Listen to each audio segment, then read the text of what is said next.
Hello and welcome to episode number 136, where I talk with Vaidya Jayarajan Kodikannath of Kerala Ayurveda about the current protests in the US demanding an end to systemic racism and demanding fundamental human rights for all. We talk about the importance of acknowledging these injustices, and we talk about how to heal and to move forward so that we can create our one world family. Please stay tuned.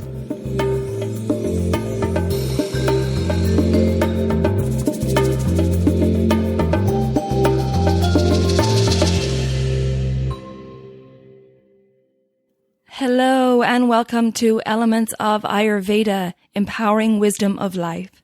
I'm your host, Colette, and in this podcast, I hope to empower you to take charge of your own health by sharing the holistic teachings of Ayurveda, the ancient healing tradition from India. We will also discuss topics like health and wellness, nutrition, yoga, fitness, meditation, breath work, and much more, as well as interviewing lots of inspiring people along the way. My humble wish is to help you to connect to your true nature, to Mother Nature, and to each other. If you like the content, be sure to subscribe to the show, and the new episodes will automatically download for you to enjoy. If you're new to Ayurveda, I recommend you listen to the first couple of episodes where I do an introduction to Ayurveda and the mind-body types. I've also set up a Facebook group for us to connect and to support each other, and I'd love for you to join me over at Elements of Ayurveda podcast group. And now here's the show. Hello and welcome to Elements of Ayurveda. I'm very happy to welcome back Vaidya Jayarajan Kodikannath, who is a visionary, a classical trained Ayurveda doctor, and an accomplished teacher, representing a lineage of Ayurveda practitioners from Kerala, India. He is currently working as the Vice President and Academy Director of Kerala Ayurveda USA and is on the Board of Directors of NAMA, the National Ayurvedic Medical Association in the US, and CAAM, the California Association of Ayurvedic Medicine, with a mission to make Ayurveda as a credible profession in the Western world. He worked as the Chief Medical Officer of an internationally acclaimed Ayurvedic resort at Bangalore, India, Ayurvedagram, for more than 10 years before moving to America. Welcome back to the show, Dr. J. I am very happy to have you here today. Thank you, Colette. Very, very happy to be here. Yes, it's always a pleasure. And Dr. J, we're going to discuss some very serious and sensitive topics today as we talk about the current situation in the US and in particular, the protests and the demands for an end to systemic racism and a demand for the fundamental human rights for all. So I really thank you for coming on the show today and discussing this with me, because I believe that Ayurvedic wisdom can help so many people and can offer some insights into what's going on from a zoomed out perspective. However, sure. But before we do that, Dr. J, I would like to acknowledge, of course, the outpouring of emotion that we're seeing on the streets of America and across the world in support. Now, these emotions are coming from generations, centuries of unacknowledged injustices against Black people. It's only with modern day video that we all become witnesses now. And what we're witnessing are the open wounds that have never healed because the injustices against Black people has never been recognized. And I'd like to ask you about the importance of the acknowledgement of the pain and suffering inflicted. Just like in order for any of us to start a healing process in our own body, the first step is recognition or realizing that there's a problem. And I feel the wound of racism will never heal unless there's an acknowledgement of the systemic racism. Can you talk to us about why it's important to acknowledge and recognize racism before we can begin the healing process, and why it's important for all of us to partake in this? A wonderful question, Colette. Very nice to be here. And thank you for all what you are doing for the world and helping us to share the ancient wisdom. Especially it is much more relevant today than ever before. Yes. You are right. Everything starts from recognizing what is really happening, understanding what is really happening, and accepting what is the reality of our life. I'm coming from, representing an ancient system of health and well-being, Ayurveda, born from the fundamental Vedic principle of Vasudhaiva Kudumbagam in Sanskrit. That means the one world family, where all my fellow human beings, animals, plants, fishes, birds, every grass and every worm is a part of my family. And we are all born for the same Mother Nature, using the same resource of our Mother Nature, getting the care of our Mother Nature, and finally going back to her. So, being the most advanced species in evolution, we human beings, we have a great role to play in sustaining this Mother Nature and her balance. If you really look at what happened over centuries, that, and being this on the top of this evolution species, and we felt that everything is for human beings. Everything is for our convenience, everything is for our consumption, and everything became a commodity for our comfort, our earning. It became more commercial, and where everything is deteriorating, the nature, the food, the water, the air, our own quality of life. And whatever happening is an outcome of this long-term sustained aberration. And that, happened in the fundamental psyche of the humans, right? So all these divisions, whether it is color or caste or language, geography, religion, these are all the creation of the human psyche, the fundamental aberration of the human psyche. If you really go back to the principle of one world family, there is no basis to this. So this is a fundamental issue of human mind, and that, the nature of humans, one of the ancient texts of Ayurveda, for us, that is the go-to text called Ashtanga Hridayam, explains that most of the human suffering starts from two aspects of the mind. Most of the human suffering. One is every human being. This is not my problem or your problem, Colette. It's a human problem. Yes. If we are humans, our mind will be constantly reminding what we don't have, which you wish to have. So we always feel scarce. We always look at how to accrue more, how to accumulate more, because we feel deficient all the time. It's a human problem. The second aspect is, if you are a human being, our mind will constantly remind you what you have, which you don't want to have. So you always feel that there is a problem. This life is not great. So this makes the mind more of a rajasic in nature, all humans, that finds more problem than the blessings. Yes. That makes us find more issues than what we have to cherish. So this is what we need to acknowledge at this point of time. What is really happening, and able to see, yes, there is a problem. There is a problem in the world. There is a problem in the community. There is a problem within me, whether I know it or not. Otherwise, why I feel in this way, it is time to acknowledge it and self-reflect. And it is so interesting how the world is going. At the same time, two pandemics. One is the virus, external virus as a pandemic. Second is the internal virus as the aberrated human psyche. It's time to acknowledge the problem is not outside, the problem is within. Absolutely. And if you are able to agree and acknowledge that, there comes the transformation. No truer words spoken, absolutely. Can you talk to us a little bit about the rajasic quality of the mind and explain to people what that quality is, please? Sure.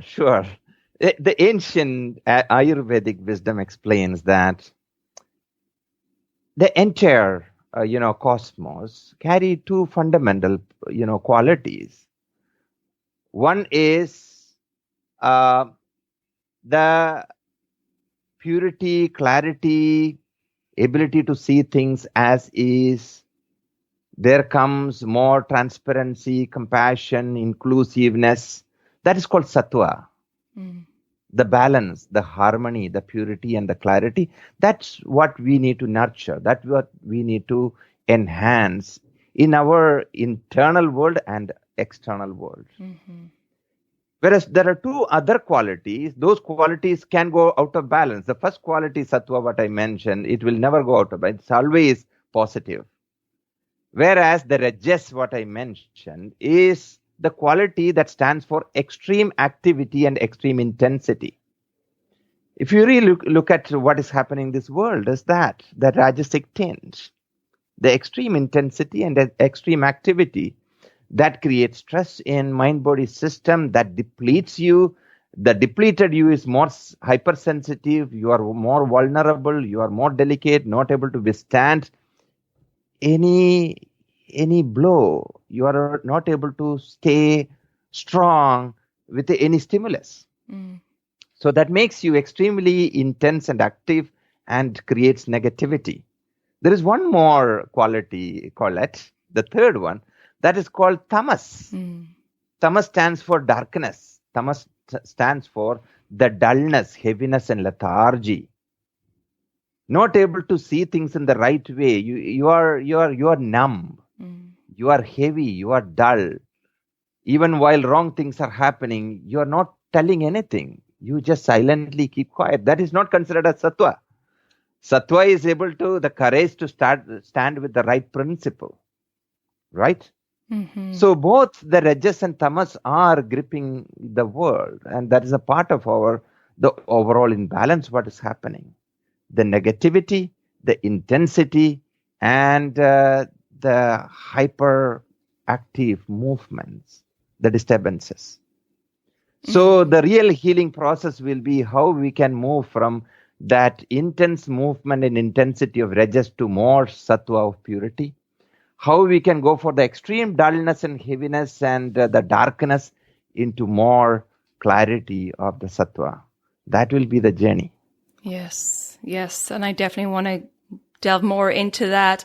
But before we get there, I guess what we're seeing really is the law of cause and effect coming into play, and how you were saying, humankind is seen itself at the top of the pyramid, and then everything is ours for the taking. And can you talk a little bit about that law of cause and effect?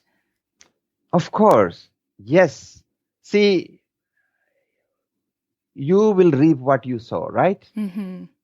If you are planting cucumber, you will harvest cucumber. If you are planting ghost pepper, you will harvest ghost pepper. So it's all about what you give, that's what you get. So, when we talk in this modern world, there is a concept of epigenetics. It's very popular, right? So it's all about what you nurture, how you downregulate your own genes and how you upregulate your own genes. There is a problem with that, and there is an opportunity with that. What is the problem?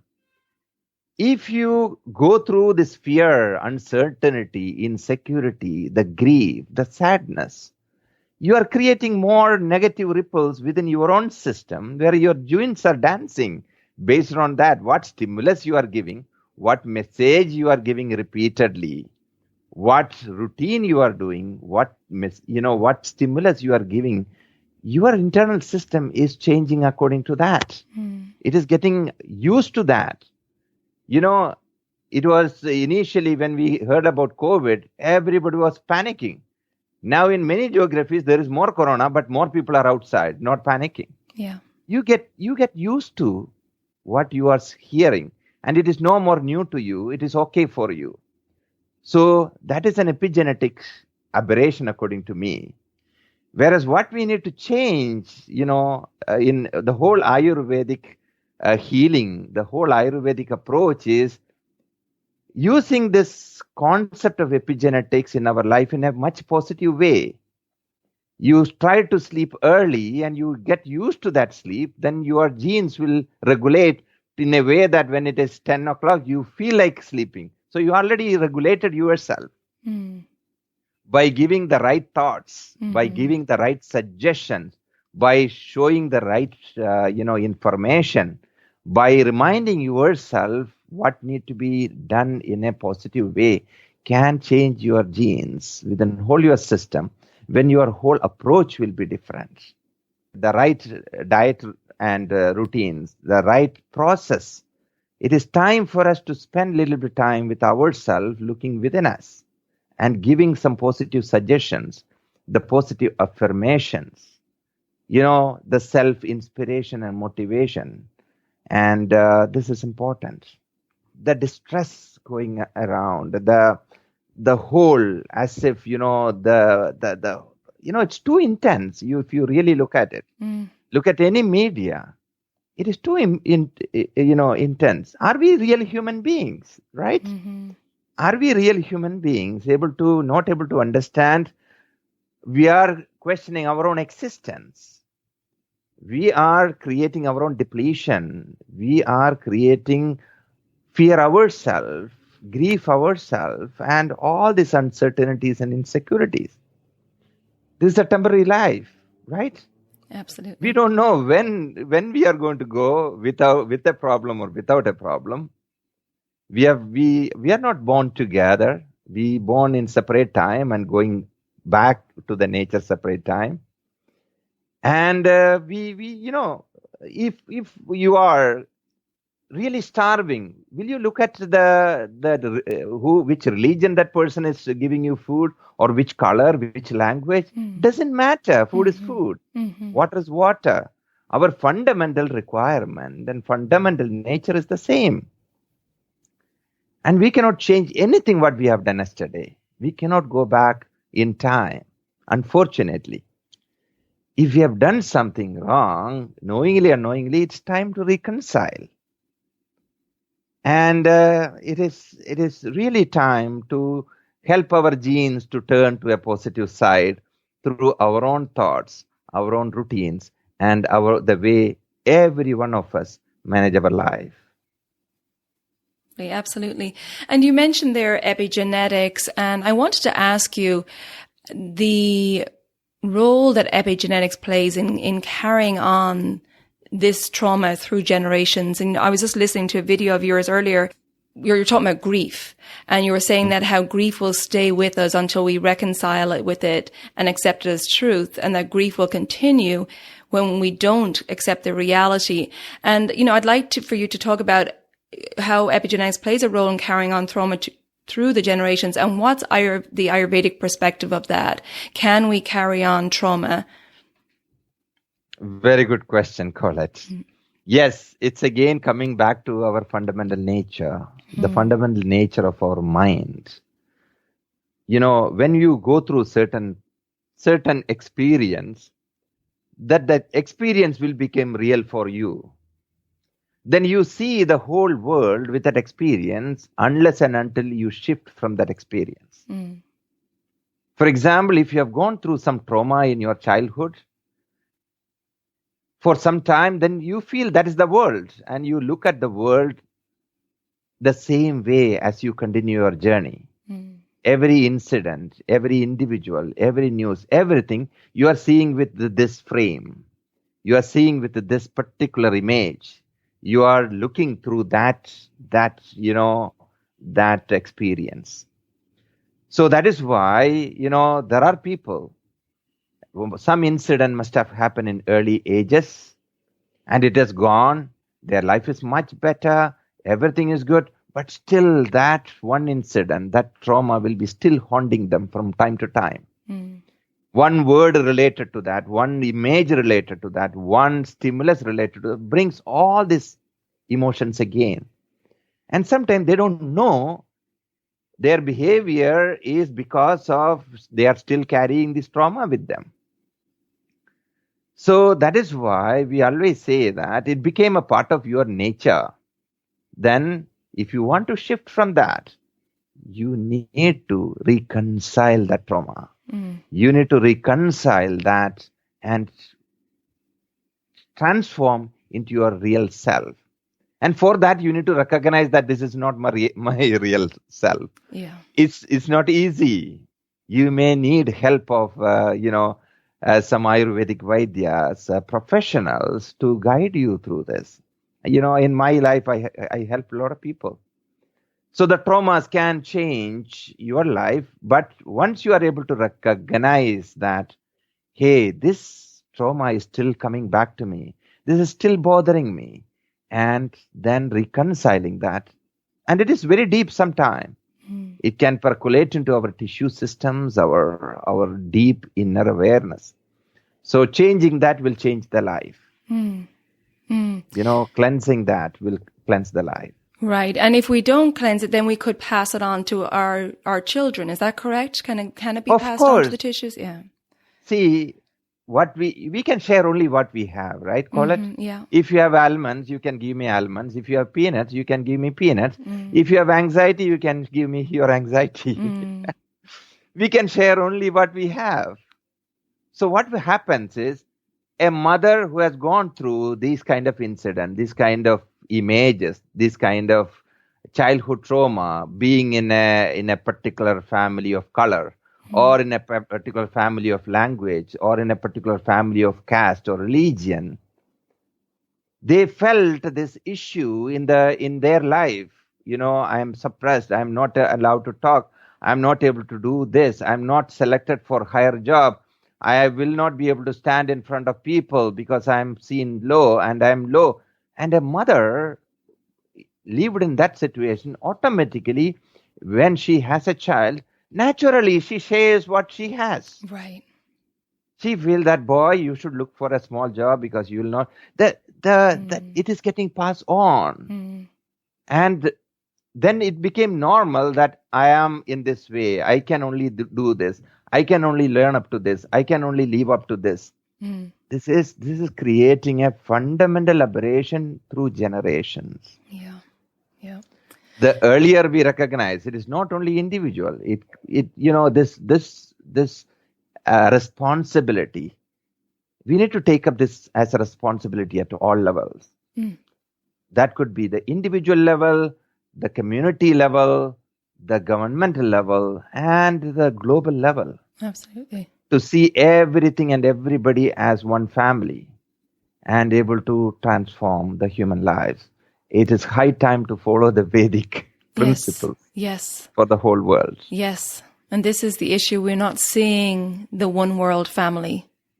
We're not seeing that we're all connected.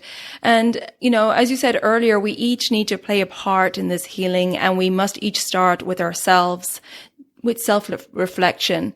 And so I'd like for you to talk about how do we go about nourishing sattva, the qualities of balance and harmony and purity. How would you suggest to the listeners today who are wondering where to start? And, I do think it's starting with ourselves first. If you could offer some advice here, that would be wonderful, Dr. J. Yes. Transforming one at a time, and let you be the one you are transforming. Okay? So that should be our mantra moving forward. Transforming one at a time, and let me be the first one I'm going to transform. Love it. Because it's all about like that. And first is ability to understand the reality of life. Ayurveda says there are 3 medicines you can directly give to your mind without your body's help. Generally, we take medicine through the mouth or skin, etc. But Ayurveda says there are 3 medicines, ultimate medicine you can give to the mind to heal and transform the mind. And in Sanskrit, in the Vedic text, it is mentioned, Dhi dhairya atmadi vijnanam mano dosha aushatham param. Sorry, Colette, this is the way we learn and teach. That is why I will explain you. No, I love when you quote the Sanskrit text. I think it's beautiful. Sure. So three medicine, ultimate medicine for healing and transforming human mind. One is the Dhi. Dhi means the intellect, the intellectual awareness of reality of your life and your world. Okay? The reality of your temporary nature of this life. If you know that, you are only here for finite period, few years, and we all already lived few number of years. We have only few more years to live. where is time for hate and where is time for harming each other or thinking negative each other? Let us enjoy this small little bit period as a human being in this world. We have only few finite years. How we can bring health, harmony, peace, happiness, and enjoy these moments available, days available, months available, till we say bye-bye to this world. If you know that this is a temporary life, then itself your shift starts. Then you realize there is no point in worrying, right? Mm-hmm. As I mentioned, the whole nature is the same. We are all eating the same rice and the same wheat and the same water, the same pool of air. And understanding that we are all a part of, the children of the same Mother Nature. Mm. Then being intellectually aware, we cannot change our yesterday. We suffered yesterday doesn't mean that we need to suffer today and tomorrow. Mm-hmm. Intellectually aware that suffered doesn't mean that need to suffer. It's our choice to shift, intellectually being aware about that. Then my, friends and family and my all, I can make a lot of shift in myself and others. And today's rich may be homeless tomorrow. Today's homeless may be much better tomorrow. So able to understand and accept the reality is the first step, Colette. Mm-hmm. And the second is the dhairyam. Dhairyam means the courage, the determination. Okay? Mm-hmm. The willpower to be staying with the reality, to face the reality, to work with the reality, rather than denying the reality, rather than reluctant to face the reality, rather than worrying about the reality, willingness, determination to face that reality. I'm going to do the best tomorrow, whatever comes in front of me. No point in worrying about tomorrow. I'm going to be true to myself. I'm going to face it and do the best what I can in a positive way. That is the determination. And the third is Atmadi Vijnanam, the spiritual awareness. The spiritual awareness in Ayurveda is universal spirituality, not about one caste or creed or religion. The one world family, we are all born here for a reason, for a purpose. Identifying that and able to transform ourselves and others in that journey. Finding happiness in seeing the happiness in others. Finding peace in bringing peace to others. It really needs a global human transformation in the human psyche. Because we are looking for, why media is bringing more negative news? Because there is more people to watch it. Yes. So the problem is with the media or the problem people looking for, negativity to see. Right? We always have a tendency to say he is wrong, she is wrong, that is wrong. If there is nobody to look at the negative news, the media will shift, right? Yeah. If nobody is there to buy junk food, the junk food outlets will close, which we have seen in last few years. Yes. The only way to change the world is to change in the awareness of people. If you want to make a change in your children, your family, your friends, your community, and the entire world, bringing awareness is the only way to transform humans and the human world. Being more aware about reality and why we are here and how we need to live and what we want to accomplish in this life. Right? Absolutely. Absolutely. That is where. Beautiful. 3 beautiful steps to follow. To be guided on. And I also heard you say before this lovely empowering statement that only one individual can pull you down mentally and emotionally, and that's ourselves. No doubt about it. No doubt about it. There is only one human being who can pull you down. That's you. Once you take a decision that, I am who I am and I'm going to lead this, nobody else. When you fall prey to others' statements, then don't think that that person is putting you down. When they try to put you on, you are accepting it. You are putting yourself down. Right? Mm-hmm. You may think that she's talking, bad about me, so people are looking at me as bad, etc. Yeah. You are creating that. As long as you express in the right way, you stand for the right principles, you talk in the right way, and nobody can pull you down. It's so true. Yeah, it's such an empowering statement, and it puts the power back in your own hands. Of course. It's all you. The real healer is you. Mm-hmm. Your healing is not in hospitals. Your healing is not with others. Because the fundamental system, the digestion is within you. The metabolism is within you. The hormones are within you.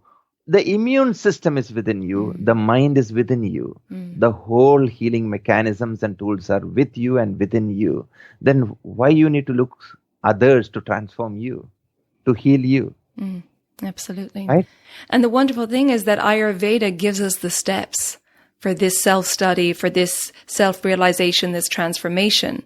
And the steps, it's a journey, and the steps can be quite simple when broken down and taken piece by piece. And simple, but very profound, right? And like in the dinacharya, like you were talking about earlier, going to bed at a certain time, making decisions in your day-to-day life. And these day-to-day habits build up and create your life and can have a profound effect on your physical, emotional, spiritual body. Yes. The word, the Ayurveda itself is the science of life. It has all the principles of, personal, familial, social, mind, body, spirit, all levels of bringing health, harmony, and well-being. All the principles required for us to embrace. That is why Ayurveda is much more relevant today than ever before. And we have enough tools, as you mentioned, about the dinacharya, the regimens, right? There is enough tools provided by Ayurveda to transform, nourish, and balance the body and mind.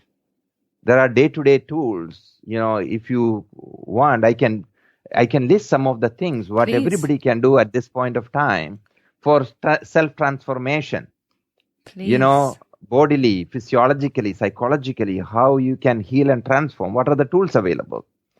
So psychologically, I already gave you the 3 tools. About, sit every day, sit for 3 minutes. Have a positive conversation with yourself, a self-introspection, self-reflection, self-conversation. Not blame game, not playing the guilt and blame and shame, etc. No. Talk to yourself, the inner you, a positive conversation. If you have done something wrong, you do the reflection. If you ate something wrong, you knew that it's not good for you. Talk with yourself. Hey, I know that you craved for it, you had it, but that's okay. Let's take care of that. And after 4 days, you feel the same craving. Have a conversation with yourself. Hey, you asked me through 3 days back and I gave you. Now you need to wait for at least for a week. Okay. You need to have a positive conversation with yourself every day. Yes. What you have done on that day, what was positive, what was not that positive. If it was not positive, how you can talk to yourself and make a change in that. How you need to talk to your own children, sitting and having a conversation the same way. It is time for us to have a conversation within us. In the form of internalization, in the form of, meditation, right? Then all this, the meditation, how I can change, how I can go out of this, finding faults and discriminations and etc. And evolving as a higher spiritual being. And it is possible. We are, as I mentioned, we are on the top of the pyramid. We have that additional intelligence. We have that capability for introspection and self-transformation. But we need to use the tools of sitting and self-reflection, the meditation. And there are many other daily tools you can use. For example, sleep. I just gave a talk about sleep the other day, how important sleep is. Sleep and mind is so connected because sleep is the only time mind take complete rest. Sleep is the only time our mind-body system repair, replenish, recoup, rejuvenate. From the morning when we wake up till we sleep, it's only wear and tear, physical, mental, sensory wear and tear. A more recouped individual will be able to think in a much better way, right? Sleep is key. Avoid late nights. Food. Eat food in the right time. Go for more natural, wholesome meal. Avoid the processed, preserved, canned, refined items because everything chemically processed for our body, it is foreign. It creates crisis. That crisis is inflammation. That creates pain. That inflammation and pain will influence the mind, and that creates the pain and inflammation in the mind. Have enough water because water purifies you. When you drink more water, there is more sweat, more urine, better normal bowel. The 3 ways of eliminating waste and toxin from the body. That could be physical toxin, that could be subtle toxins. Water is one of the best purifier. Drink enough water. Take deep breaths. There are scientific studies how taking deep breath can calm your mind down, how it can reduce your anxiety, how it can reduce your anger, your frustration, how deep breaths can stimulate the parasympathetic nervous system, which counterbalance the fight or flight or the sympathetic nervous system. And it's free. Breath is free. Anywhere, anytime, and it's free. So please take deep breaths. While breathing in, expand your abdomen. That makes the breath to go really deep. And while breathing out, withdraw the abdomen. That makes the breath totally empty, the long breath. I can tell you, when you are really frustrated, do this 10 to 15 deep breaths and see yourself, what change that made in you. You'll be able to see that you are much calmer than that before the 10 breath. How powerful it is, right? So simple and so powerful. These are all simple tools. Since it is too simple, we never give attention to it. Right. Because we always recognize complex things. We always recognize the costly products. There are a lot of free goodies there in the nature that really help you to heal and transform. Right? Absolutely. Yeah. I think sometimes we want things to be more complex. I think we have this concept that things need to be more complex in order to really work. Whereas these simple guidelines, these simple dinacharya, daily regimes given to us from Ayurveda, these are the foundation, the building blocks in which we can really move forward. Of course. Yeah. And I think if we each take our own active step in our own healing, has this profound effect on our own physical body, on our mind, and that then ripples out to our environment, our community. It affects our consciousness, and it too also has an effect then on global consciousness. So we want this ripple effect going out. Can you talk a little bit about that? How healing yourself and setting yourself on the right path has this ripple effect out to those around you? Sure. Another aspect of our human psyche, the mind. Because it's all reflections, right? It's all like the light and its reflections. Yeah. If you put a red light onto a mirror, it will reflect the red light. If you put a white light on the mirror, it will reflect the white light. So what is getting reflected is what you are putting in outside. So that is why that the transformation of an individual into a positive state of mind, then they express themselves positive physical action, positive mental action, positive verbal action. These are the only 3 human actions, okay? According to Ayurveda. So if you as an individual able to be in a stable, positive state, your physical, mental and verbal actions are positive. That will only create positive shift in who is hearing it, who is, getting that action. So if every human being can work themselves first, the whole world will change so quickly. You know, it's like, it's an opportunity, as I started about epigenetics. Mm. If you create a negative ripple, that negative individual ripple will become negative ripple in the family, then negative ripple in the community, negative ripple in the country and the global. Right. It's like how the virus started from one point, became global. Yeah. Don't think that only negativity can spread like that. Don't think that only pathogenic virus can spread like that.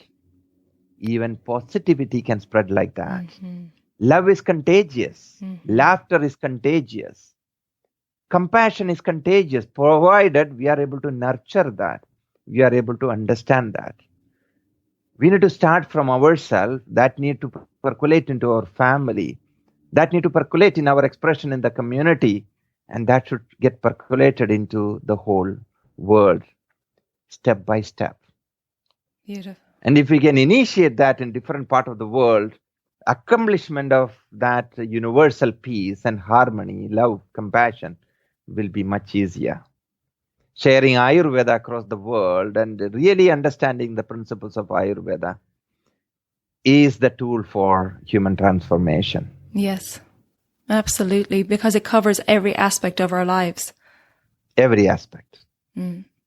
Yep. Beautiful. Dr. J, you've given us such amazing insights today. Thank you so much. And before we finish up, are there any other words of wisdom or anything that you didn't get to speak on today that you'd like to share with the listeners to help them navigate through these uncertain times? Sure. Always our question should be what we really want to accomplish in this life. Mm. What is our goal? If you really sit alone in a calm, peaceful place and ask yourself, ultimately, what is my outcome of this life should be? What I should want to accomplish at the end of this life? If you have a moment, how you want to remember yourself, right? What you feel your accomplishment this life. If you are ready to say bye-bye to this world, is the bank balance or the real estate you have created that makes you happy, or you are feeling fulfilled what you have done for yourself and your family, for this community and this world? And I always say the success of a human is not about accruing, bank balance and real estate. At the end of this physical life, if you are able to touch your heart and say that, I am so grateful for this life and I have done the best what I can in given situations. And I was able to do the best for myself, my family, community, and the nature. And thank you so much. I thoroughly enjoyed this journey. If you are able to say that, that is the highest human achievement. Yeah, absolutely. We are not going to carry anything from this world. We didn't bring anything when we came to this world. We came with the open hand, without anything. We born as a human being here. And we are not going to take anything from here as a human being. Then what is the balance? Mm-hmm. The balance is about the inner peace, the inner happiness, the inner satisfaction that we created through living a normal, positive life. If you really get this, you didn't bring anything and you're not going to take anything from this. If you really accept that, the life is going to transform from that moment. Mm. That is what my message to you today. Don't get into the rat race of accumulation, the rat race of dominance, the rat race of ego, the rat race of the commercial aspect of it. Understand you as a human being with only few years as life. Sit quietly and create a plan of how I can make my life more happy, fulfilling, and able to go away from this world with a peace of mind. That is my message to the world today. Wow, what a powerful message, powerful advice there, Dr. J, and beautiful way to think of your life and to think of how you want to leave this world. So thank you so much. Dr. J, before we let you go, can you tell people how they can get in touch with you, find out more about Kerala Ayurveda USA and your offerings? And you also mentioned you did a talk on sleep. Is that available for people?